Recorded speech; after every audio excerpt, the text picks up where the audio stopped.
What's going on, everybody? It's your boy Jay the Kid, and we're back, ladies and gentlemen, with an all new episode of Entertainingly Outrageous. Give me a second. We had a little bit of technical difficulty, um, but I guess to be right in. But I want to give a shout out to Apple Podcasts, Samsung Podcasts, iHeartRadio, Amazon Music, TuneIn Radio, Podchasers, Player FM, Boomplay, Spotify, Facebook, and YouTube.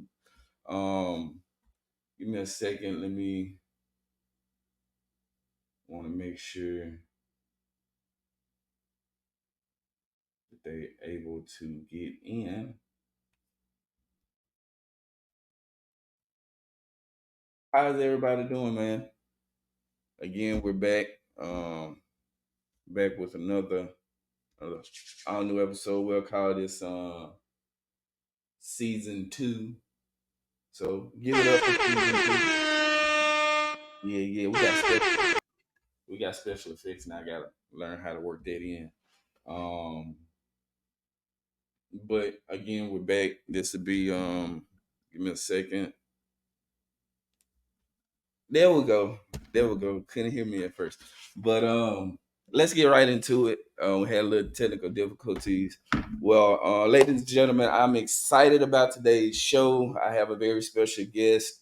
But first, let me say this. Memphis has always been a hotbed for musical talent ever since the Stacks and High Record days, bringing in talents as such as like Rufus Thomas, the Barcade, all the way up to now where you got K Michelle, you got Justin Timberlake, hip hop artists such as 8 Ball, 3 6, MJG. The list goes on and it keeps going on and on. Well, this special guest that we have today keeps the parties going. Um she has done many things. You might have seen her on American Idol, but I'm gonna go ahead and bring her on, ladies and gentlemen. Please welcome to the show Memphis' own American Idol finalist, Lil Rounds. What's going on? Hi, Jalen. Hi, you guys. How's it going? It's going well. I gotta, I gotta try this one special effect, but I gotta get some applause going for you. So yeah, there we go. Yeah. Yeah, nice. I'm it's a new season, so I'm working in some new Okay, I stuff. feel the love. I feel the love. Yes, ma'am. So let's hop right into it. So from Memphis very own. Mhm. What part of Memphis?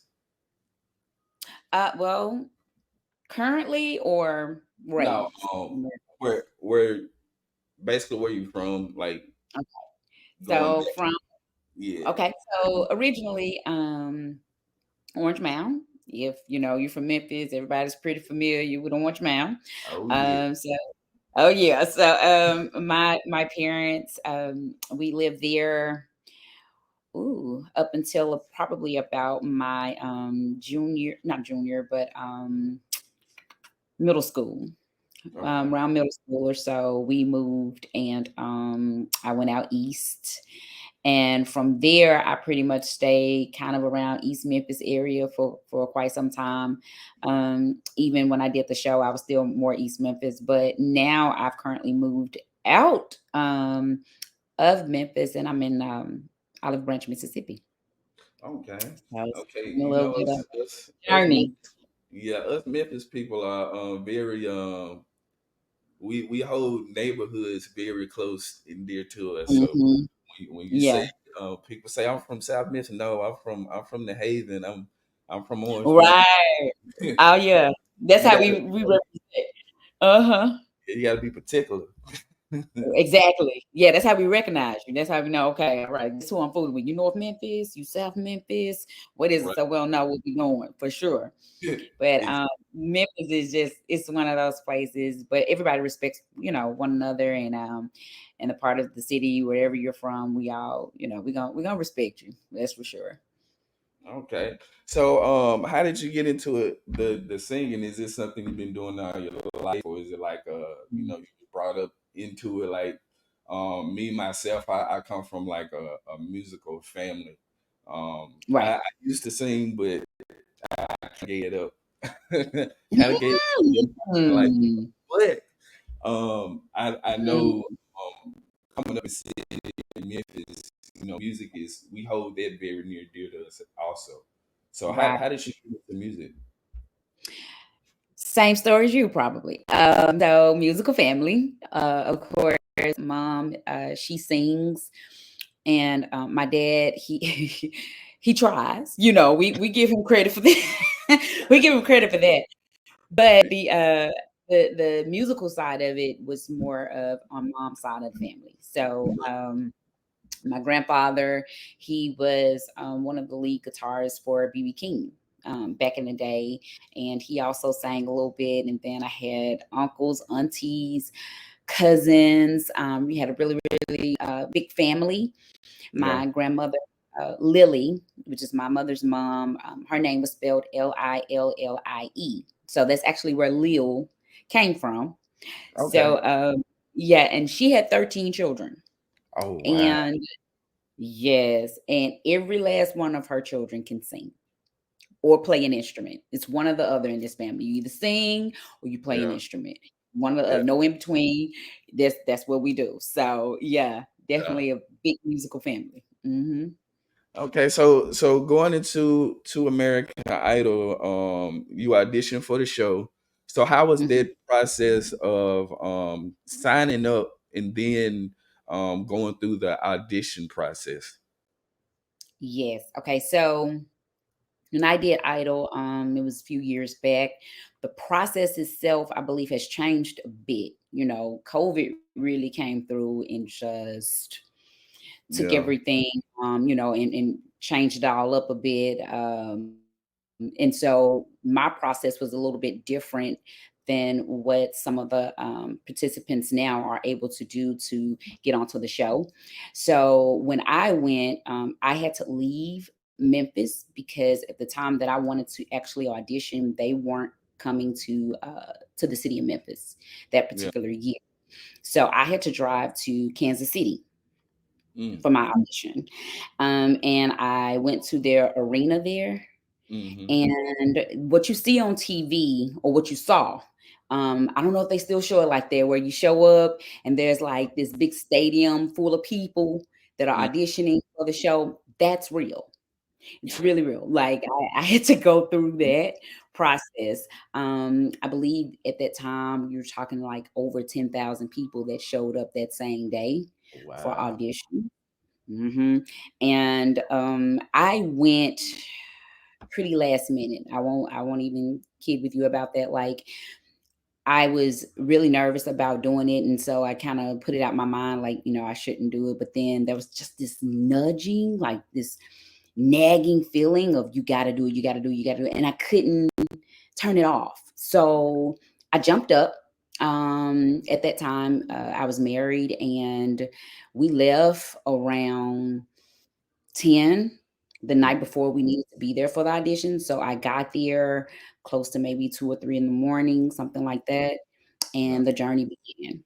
And I had to wait to see about 10,000 people that auditioned before I did. And Wow. I watched as they lined everybody up, and they were just sending people out of there like that. That day, I think they gave out, I don't know, maybe 7 golden tickets to go to the next round Out of 10,000.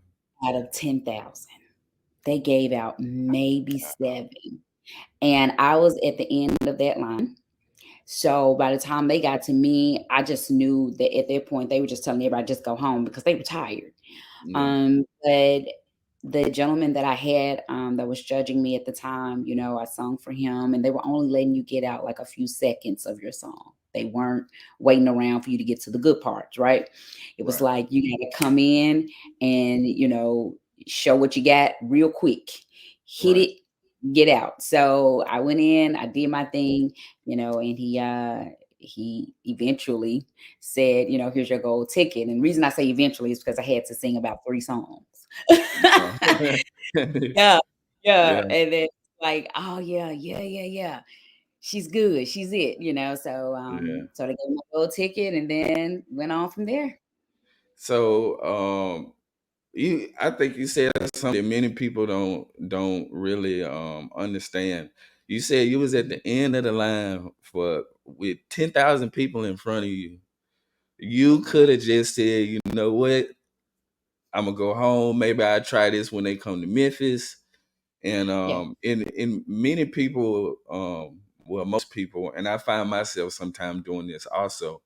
Um, Hmm. you want something, but you really don't want to have to sacrifice to try to get to that point, you know. Man. So I think this very good that you said that, and hopefully those that watching would understand that, you know, you have to go through it, but you gotta stay there, you know, Yeah. even when you don't feel like it, or you Yep. see so many obstacles in your way, just like the 10,000 people that was right in front of you, and you Exactly. ended up getting one of the seven, golden tickets that day to go on to the next level. So Exactly. going on to that next level, you get to audition for Paul Abdul. I believe it was Mhm. Simon Simon. Cowell. Yeah, Mhm. and I know he's tough. He was Oh, tough when he was there. So he was. how yeah, how was that experience? Um, so that experience was, have you ever heard the saying bittersweet, Yeah, right? right, So the bitter part does come with the withstanding it all, right, through all the obstacles, through the, you know, not knowing exactly what they might even be looking for, not right, knowing if you're doing it right, you're doing it wrong, are you hitting all your notes, are you remembering your lyrics, there's a whole thing that happens mentally when you are on such a competitive stage. right, And the biggest battle that I found was that battle within myself. right, It wasn't necessarily with everybody else around me, because they were making it very clear to me, like very clear to me, that I was one of their front runners. But I still felt like, am I doing enough? Is it good enough? I was doing that thing, hee hawing a bit. And so that's what made it hard. And then I didn't really have many people to call and talk to about that particular process and experience, because a lot of people hadn't been through it. So people would kind of, they'll tell you you can do it and go ahead, and they would encourage me as much as they could. But the sweet part about it was when you do get through all of that, and on the other side of it, you have a city, you have millions of people that you don't know, but they know you, and everybody is just, so like in awe and just, really really excited for you. They're loving your gift, they're loving your talent. And the fans were just feeling like, I want to meet you, I want to hear more about you, I want to be around you. Even the judges, Simon was, he was hard, right? right, But Simon was still a real music lover.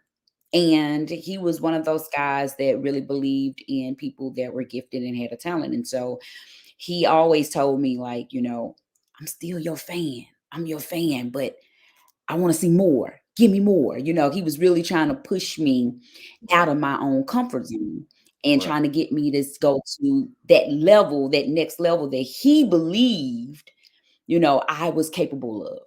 right. And Paula was a sweetie pie.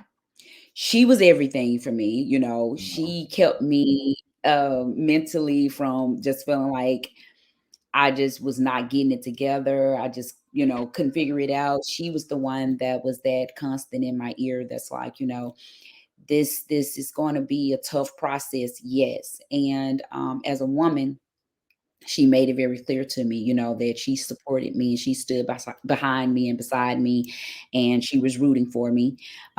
Same even with Randy, he would tell me, hey, you got this, just keep going, keep your head up, it's gonna be okay.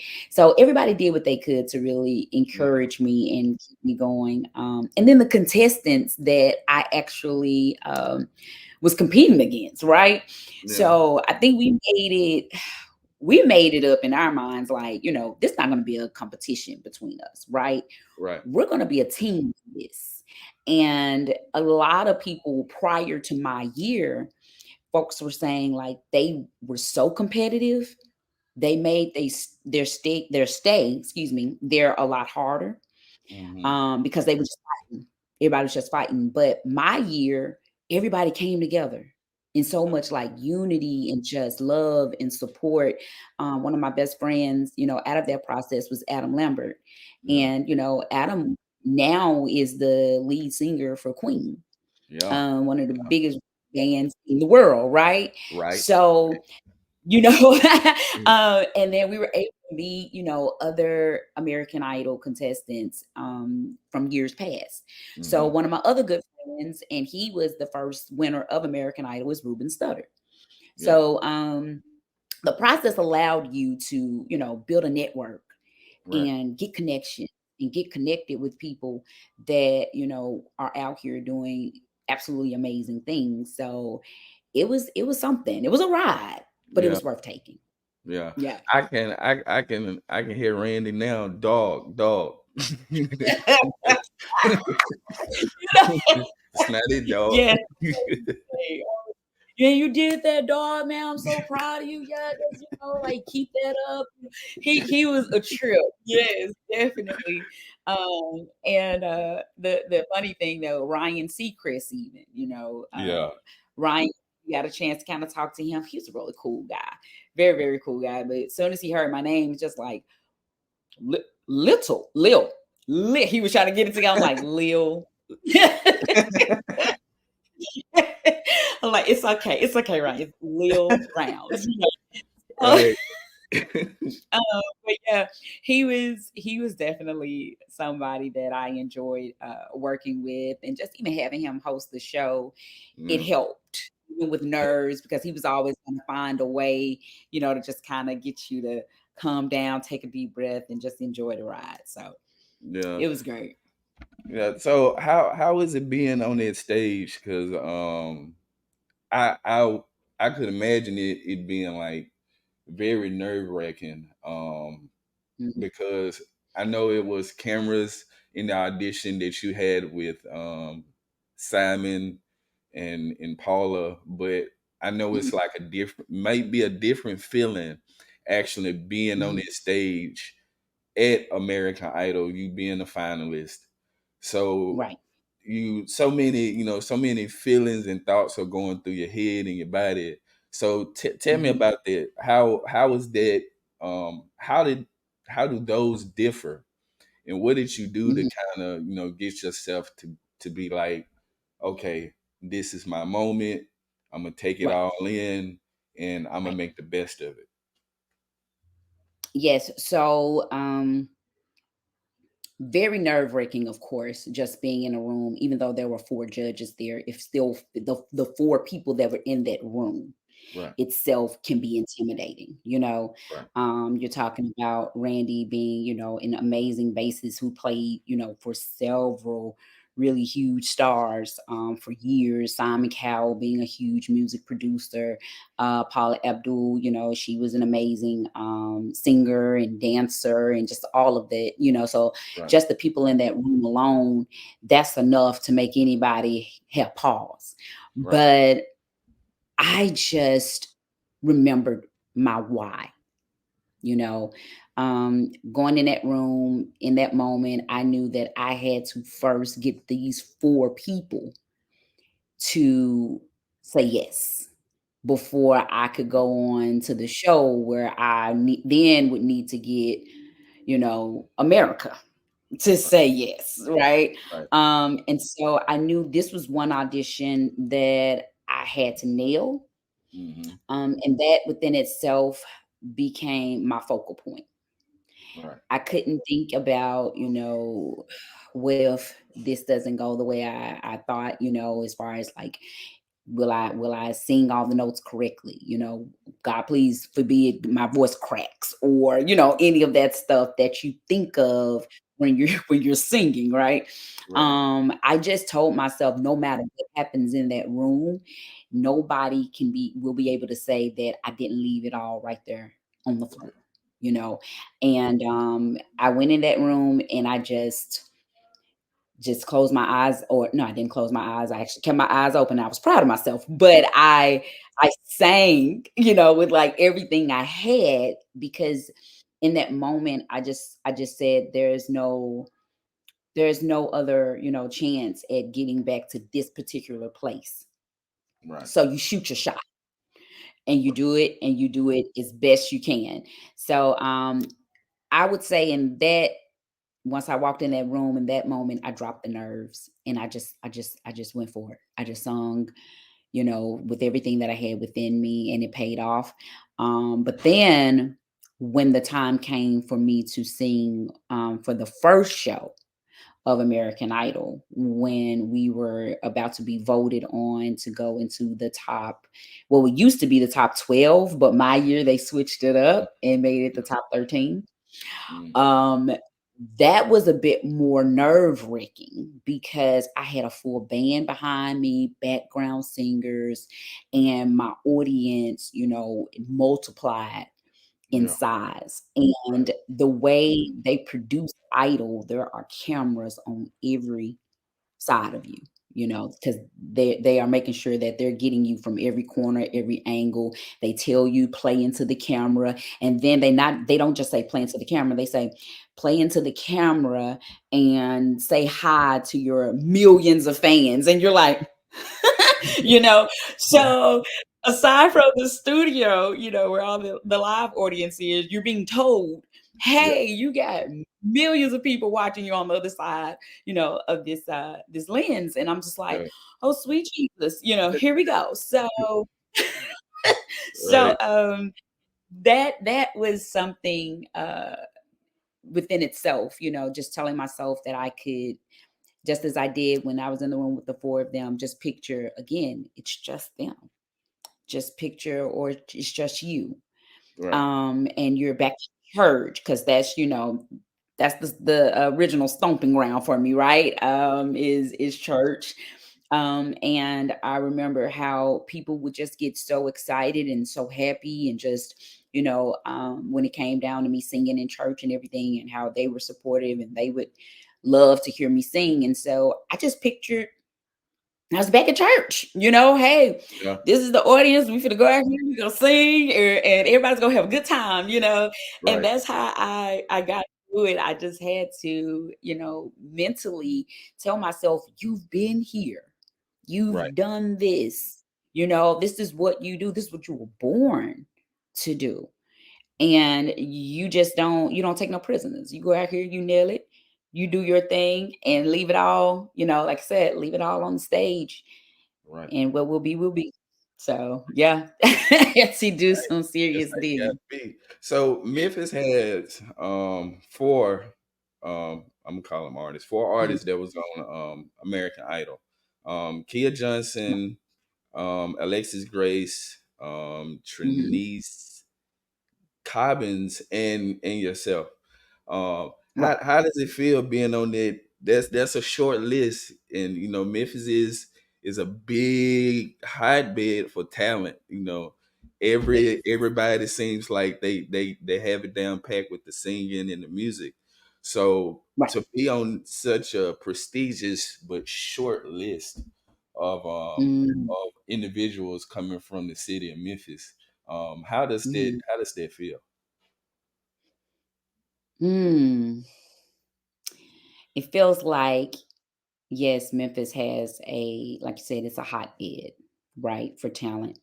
And with that in mind, we all take a different journey. Right. I think that, at the end of the day, all of us, have a talent, and people have made that very clear to me as well. Even on my travels with Idol, it was like, you say you're from Memphis, Yeah. hands go up. It's like respect, all day. We don't even think about it, right? Memphis, we don't think about it. I don't think we play into it a lot, or as much as we probably should. Right. That people all over the world, they look at Memphis and they know, hey, if you are saying that you are from that particular part of the world, Yeah. we applaud and respect you because we already know you finna bring it. You Yeah. got it. Like they just know we naturally, bring something to the table that is authentic, and it's something that, I say it's in the water Right. almost, right? Right. But how I feel about being on a list, like you said, that is made up, of, short number of names or so, but at the same time, I still feel humbled Right. by that, because my journey is my journey, and the other, three people that you named that was on that list, that was just our journey, right? But there are so many others out here who are doing amazing things as well, and I'm friends with a lot of them, and I promise you, putting all of us on the stage, if I could take a lot of my friends right here in Memphis and we went and we did an American Idol, and I lined all those jokers up on the stage and said, "Here, pass the mic." it was it would shut it down. And Right. so that's something that I'm actually aspiring to do right now, Oh, is take a lot more of the talent from our city and give them a chance to get on a stage like an American Idol or so, because I do believe that we have a lot of talent here, but I also believe that we have to find a way to start getting more of that talent out here into the world. So, okay. So that is actually an awesome segue into this next question. Awesome segue. Hey, you've been yeah. on TV, so I'm learning from you. Okay. So that's an awesome segue into your nonprofit. So the Mosaic Institute of Performing Arts. Let's talk about that. So, what does that program offer? But let's go back. Let's go. What made you start this nonprofit? Let's go there, and then we'll work our way up. Okay. Um, yes, like you said, it was a great segue, because everything that we just previously talked about is how Mosaic came into play. Right. After doing something,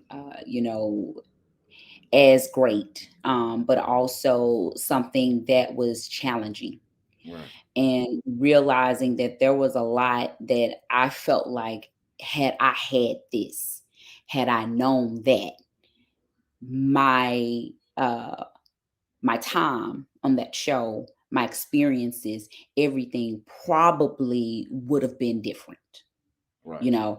And one of the key things that I felt to be, a major part of emotionally and mentally why I felt like, before I eventually left the show, I could feel myself starting to kind of go into a place where I wasn't feeling so sure Right. about my place being even on that stage, Right. Jalen. It's that thing where you're wondering, because you're seeing everybody else around you, and you start Mhm. to do this mind game of like, do you even deserve to be where you are?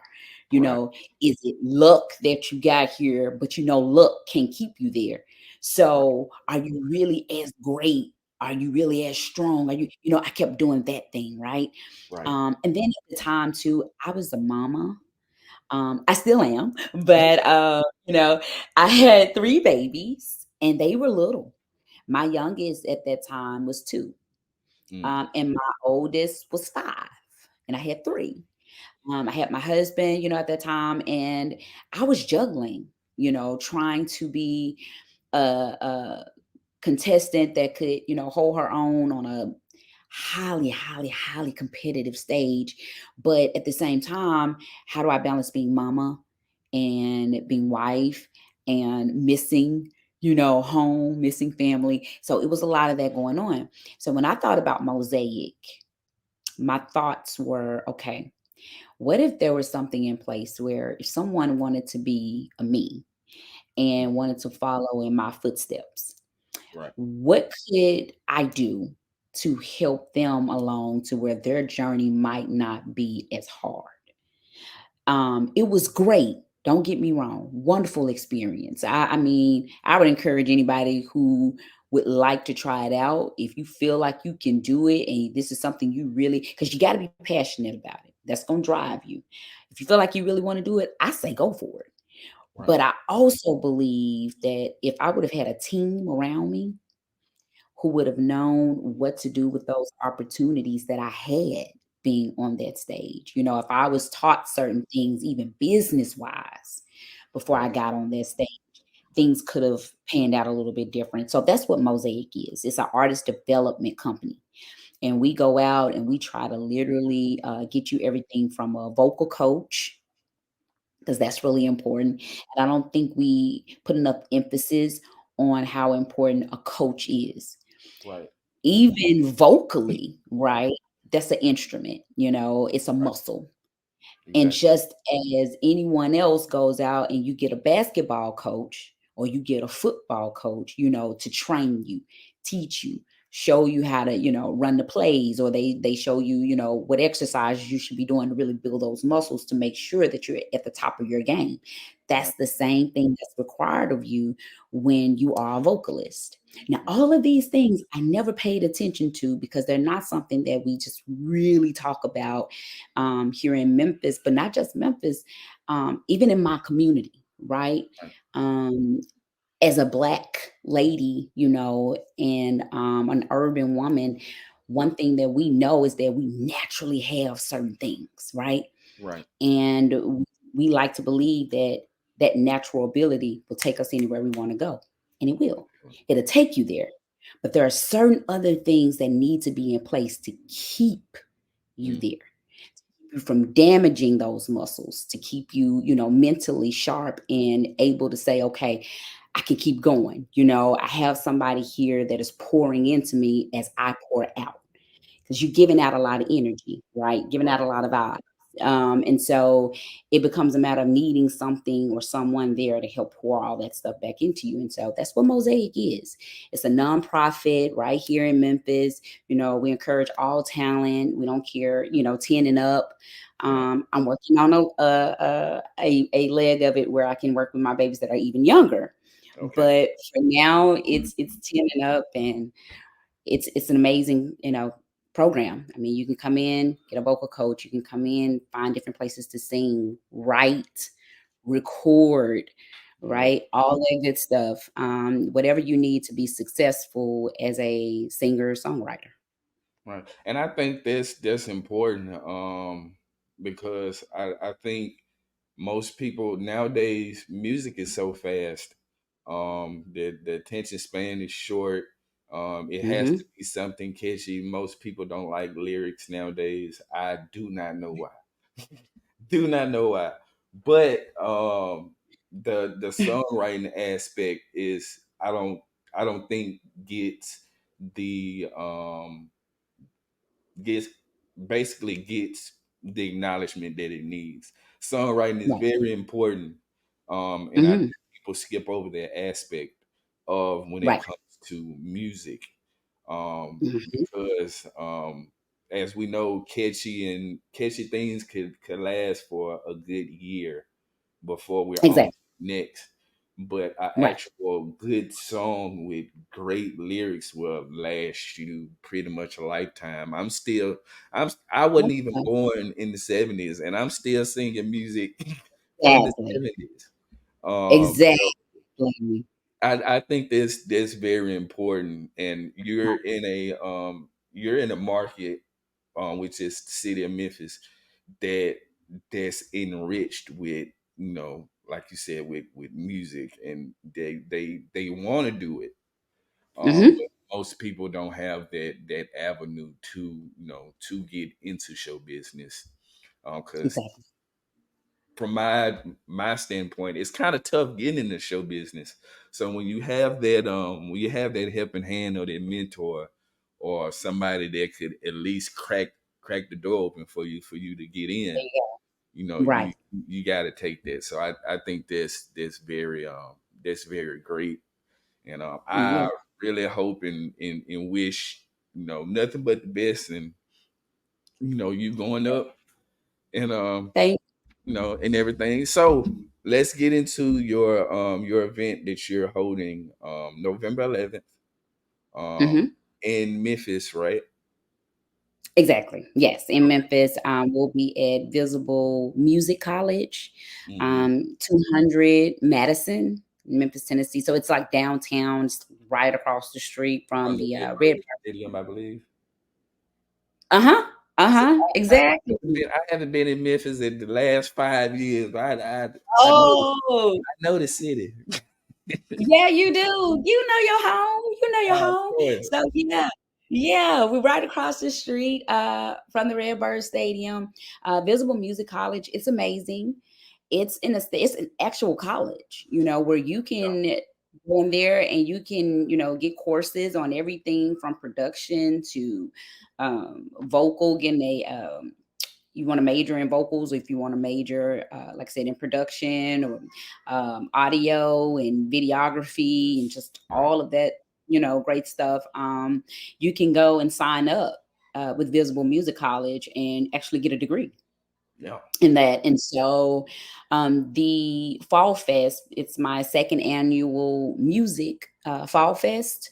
Mm. And what we'll be doing is basically, I'm inviting out some different businesses to be vendors, and they're going to come out, and they're going to bring some, different things from what they're selling, whether it's anything from lotions and um, jewelry or different things like that, to actual like tea bags, coffee mugs, even health wise there'll be some people there, giving out some things as far as some healthy vitamins and other things like that.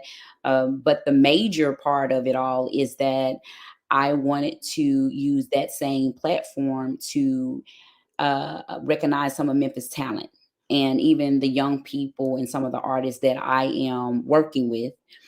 You'll be able to actually hear them sing and perform at the Fall Fest. So you're talking about, I have young people as young as like 15 years old that'll be getting on that stage singing, on up to, a young lady I have that's like, 25, 26 years old. But it's Memphis talent, Right. getting on the stage, performing, singing a few songs. I think the music will be going on from about 1 p.m. to about 5 p.m. And we're just inviting and encouraging everyone to come out. It is a fundraiser, because as a nonprofit, of course, Yeah.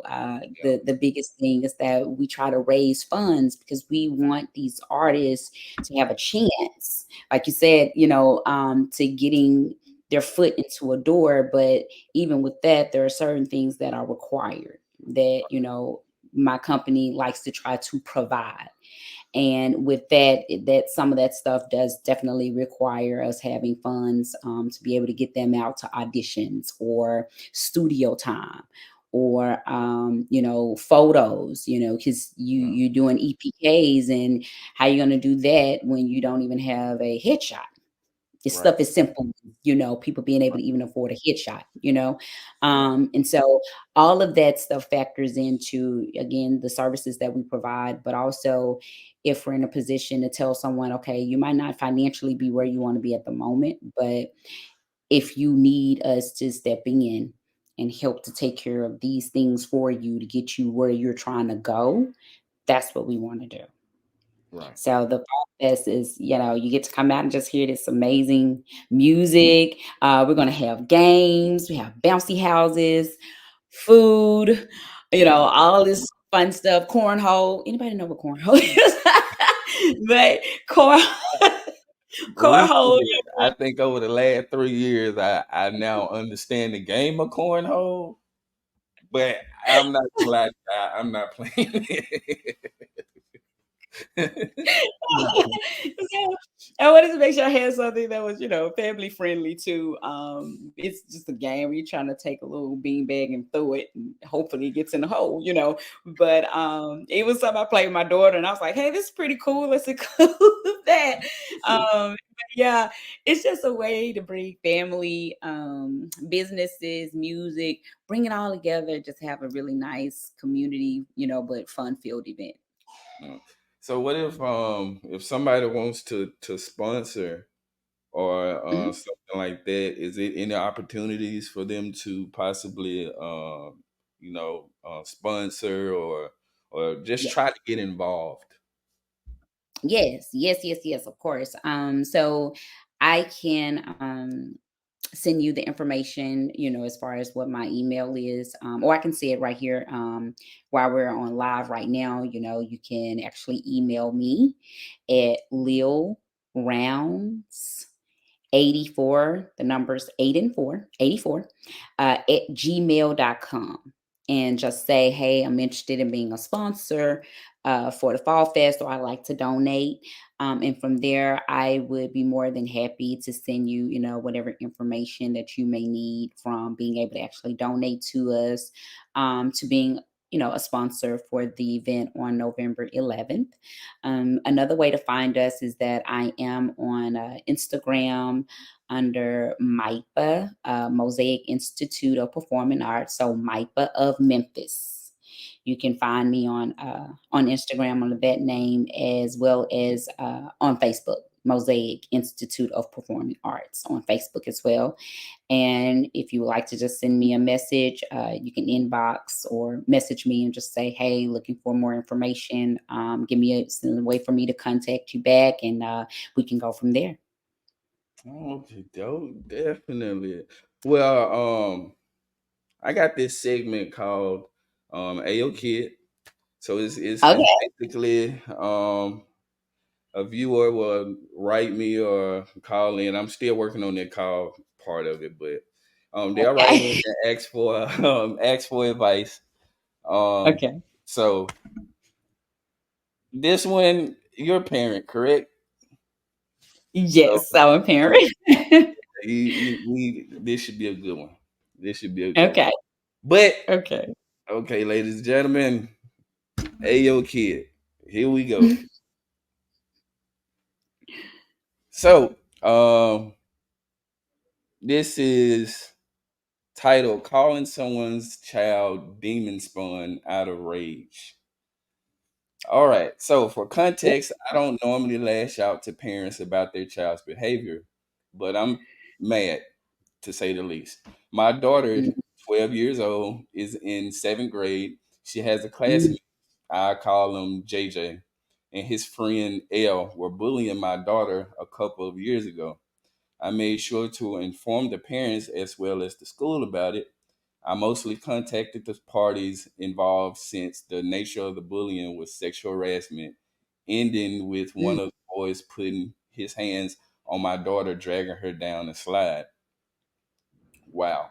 I was livid when I mm, found out and went totally mama bear on the school and it stopped. So fast forward to present day, the bullying has picked up again recently. The nature of the mm. bullying has now shifted because my daughter now has a girlfriend and not a boyfriend. Wow, here we go. I do not have a problem Mhm. with this situation. JJ's um recent bout of bullying has involved him telling my daughter to just off herself. When she told me this, it had been going on for a few days now. I saw red. I immediately contacted the principal to make him aware of the situation, then followed up with a quick rage filled message through Facebook Messenger Mm, about his behavior to his mom.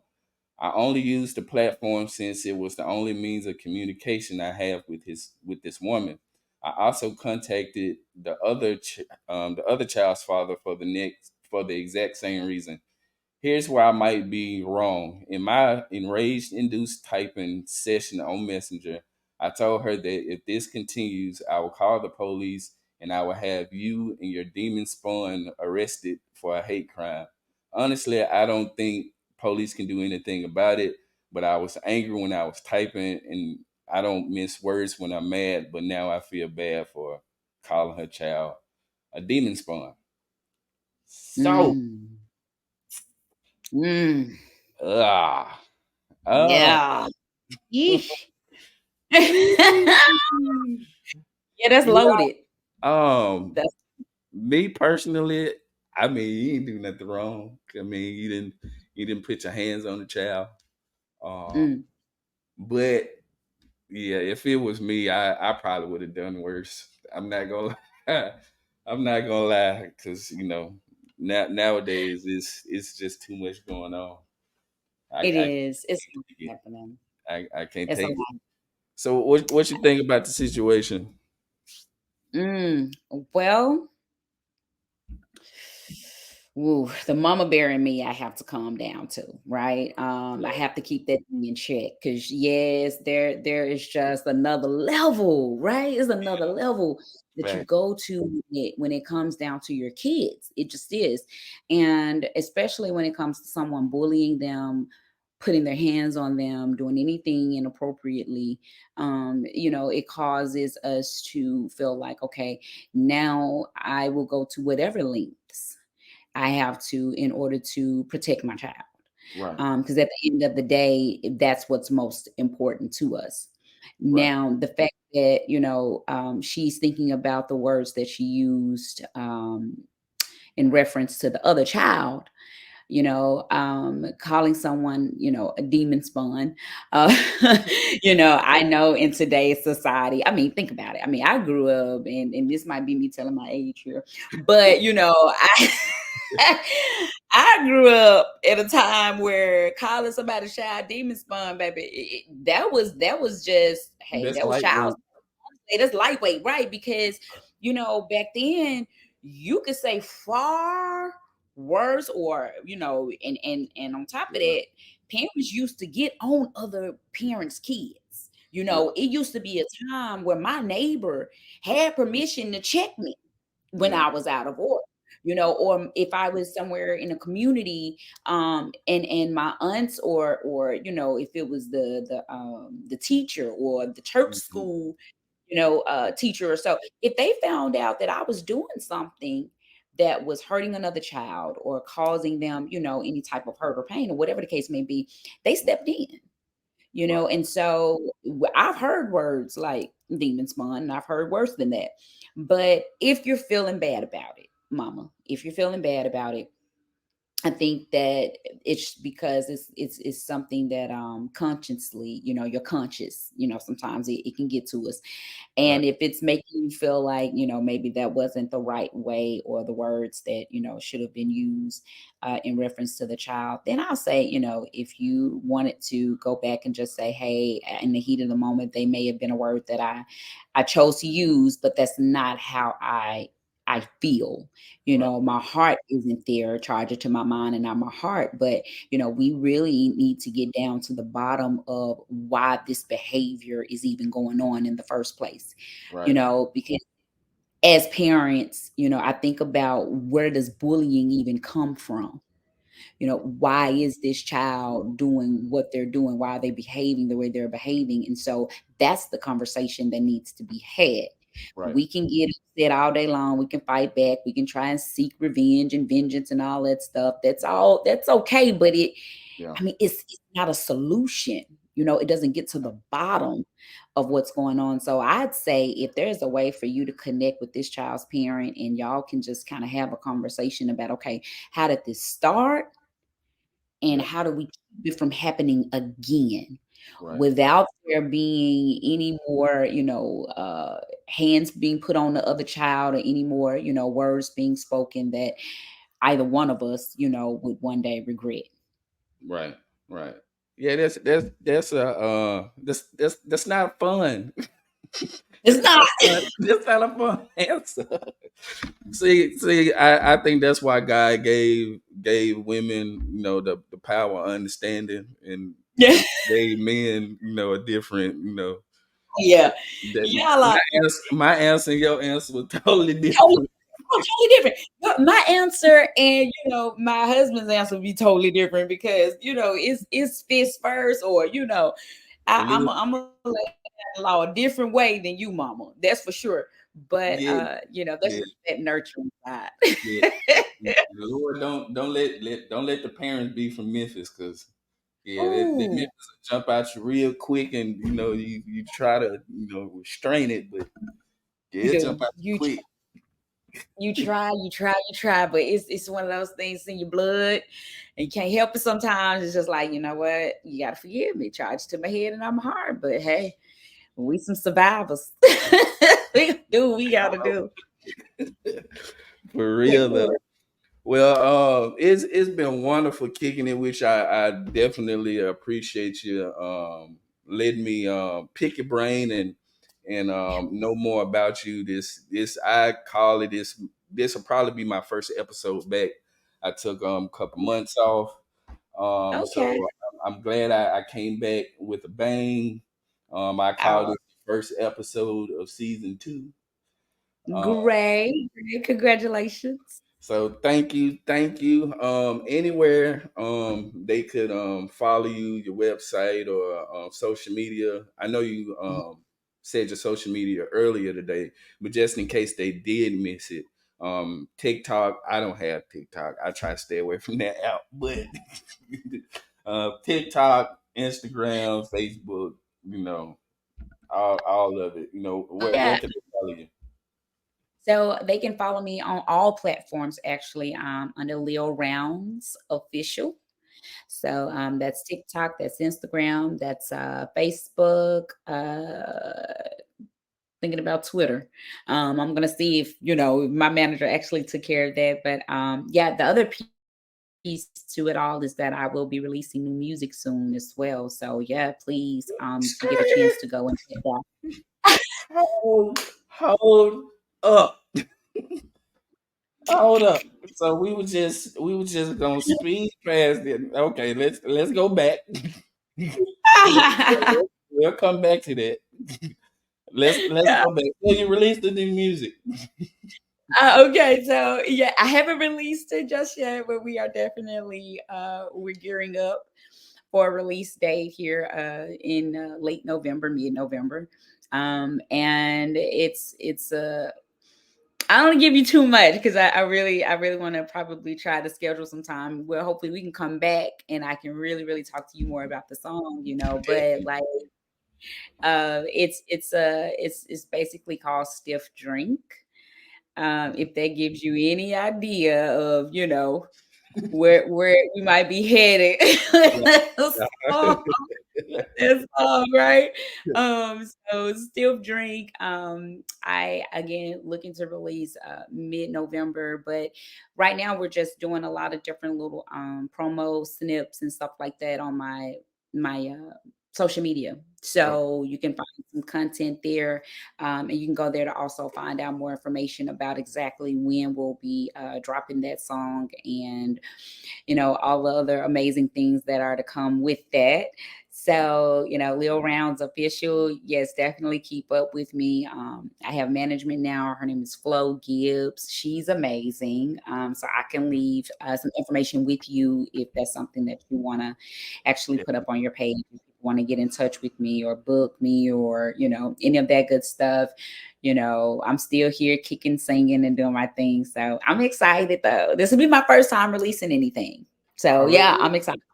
Yeah. Oh yeah, that's gonna be dope. And in the city of Memphis, we gonna support you because you one of our own, and we hold our Yeah. own very near and dear to us. So Yes. Yes. it's nice to know that you're still around. You Yes. still doing what you love. Right. You look great. You're breathing and everything. So that's totally uh such a delight for us to know that you're still with us. And Oh yeah. so till next time, All right. we gonna come back and we're gonna talk about that music, and we're gonna everybody's saying great show. See, we love you. We love Oh, you. The love is, we want to make sure that love is reciprocated. We want to, yes, I love yeah. y'all. Love Memphis, and I appreciate you, Jay, for having me on your show today. It's been really, really, really, really great and fun, and I enjoyed myself. And I look forward to trying to do this with you again. It's been great. Yes, ma'am. Again, thank you so much. Again, my name is Jada Kid. There is Lil Rounds, none other than Lil Rounds. And we gonna catch y'all later, man. Holla at your boy. Cue the outro.